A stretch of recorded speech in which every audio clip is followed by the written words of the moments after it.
Assalamualaikum warahmatullahi wabarakatuh. Selamat berjumpa kembali dengan Bambang Sukmaji yang kali ini ingin mengetengahkan tentang penggalan babat tanah Jawa, tentang Arya Penangsang Adipati Jipang Panolan. Selamat bertemu kembali, salam sejahtera, salam kasih sayang, salam santun dari kami untuk Anda semua.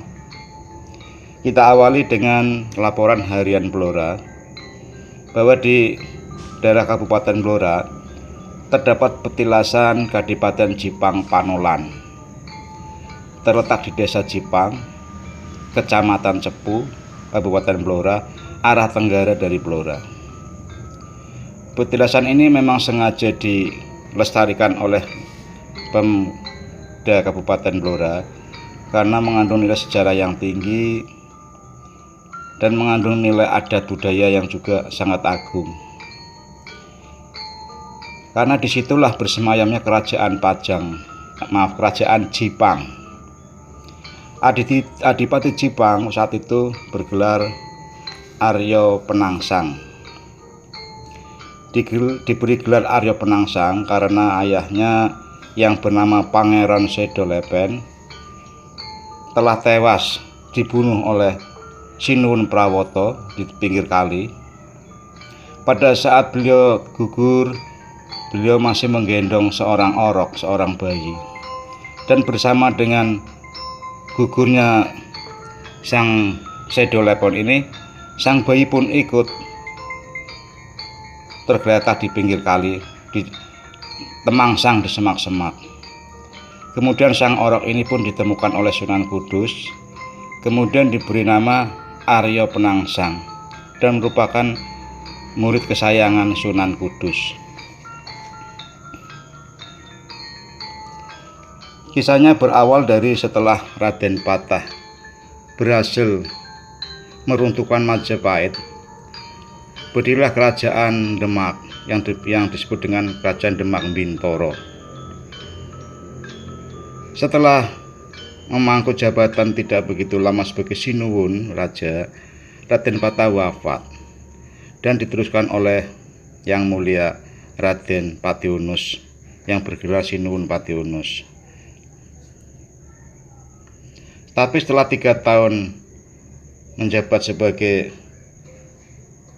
Sultan di Demak Bintoro, Raden Patiunus ini tidak dikaruniakan seorang putra pun, sehingga praktis Demak Bintoro tidak punya putra mahkota.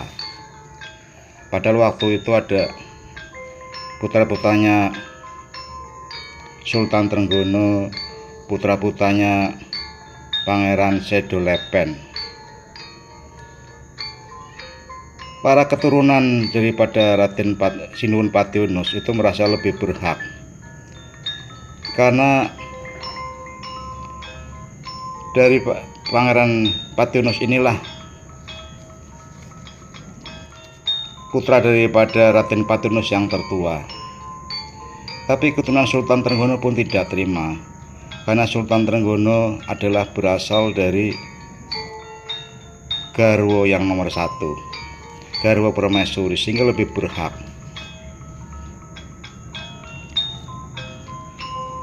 Kemudian pada waktu menjabat sebagai Sultan Trenggono gugur di perang melawan Portugis di daerah Pasuruan. Saat itu Sultan Trenggono menggantikan Raden Patiunus bersemayam sebagai raja di Demak. Tapi hal ini menyebabkan kekalutan yang lebih banyak, kekalutan yang lebih besar, karena terjadi antara putra-putra Raden Trenggono, putra Raden Patiunus saling berebut kekuasaan. Pangeran Sedolepen juga saling merebut kekuasaan. Apalagi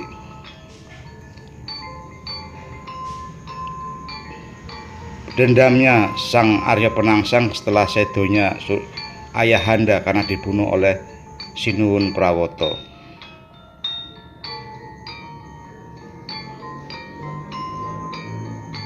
Di lain pihak, Sultan Trenggono telah mengangkat pengganti beliau yang berasal dari putra menantu yang bergelar Sultan Hadiwijaya atau Joko Tingkir.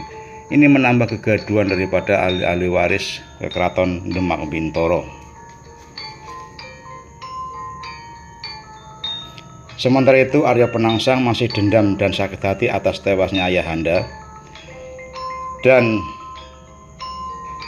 mengklaim bahwa sebenarnya tahta Demak itu jatuh kepada ayahanda Sedolepen dan akan turun kepada beliau sang Adipati Arya Penangsang.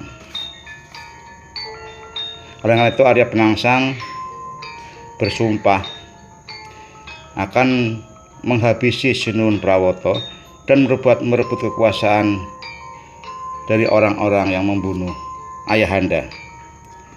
Arya Penangsang bertekad agar semua kerabat dan keturunan Sultan Trenggono yang bisa menuntut hak kekuasaan di lain waktu harus dibinasakan. Antara lain Sinuhun Prawoto itu sendiri, Pangeran Kalinyamat, dan Joko Tingkir atau Sultan Hadiwijaya. Sang Arya Penangsang masih menyimpan denda yang membara. Dan akhirnya dengan mengutus seorang pembunuh, Arya Penangsang berhasil membunuh Sinuhun Prawoto beserta istrinya.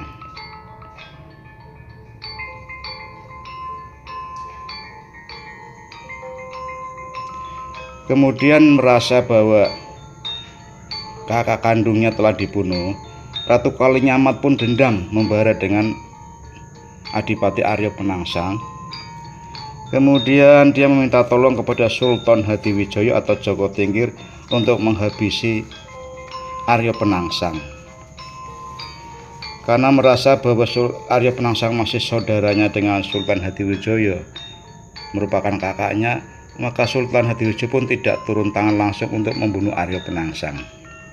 Tapi beliau membuat sayembara, siapa yang berhasil membunuh Arya Penangsang maka akan diberi hadiah alas Mentauk yang sekarang adalah Yogyakarta Hadiningrat. Kemudian mendaftarlah Ki Ageng Pemanahan yang menyertakan Danang Sutawijaya dengan memegang Kiai Pleret, kemudian bertarung dengan Arya Penangsang. Karena dirundung marah yang begitu emosional, Arya Penangsang pun lupa diri tanpa bisa mengekang emosinya, sehingga akhir ceritanya Arya Penangsang pun gugur oleh setan kobor yang menjadi miliknya sendiri. Demikianlah kisah gugurnya Arya Penangsang dari mulai lahir sampai wafat. Assalamualaikum warahmatullahi wabarakatuh.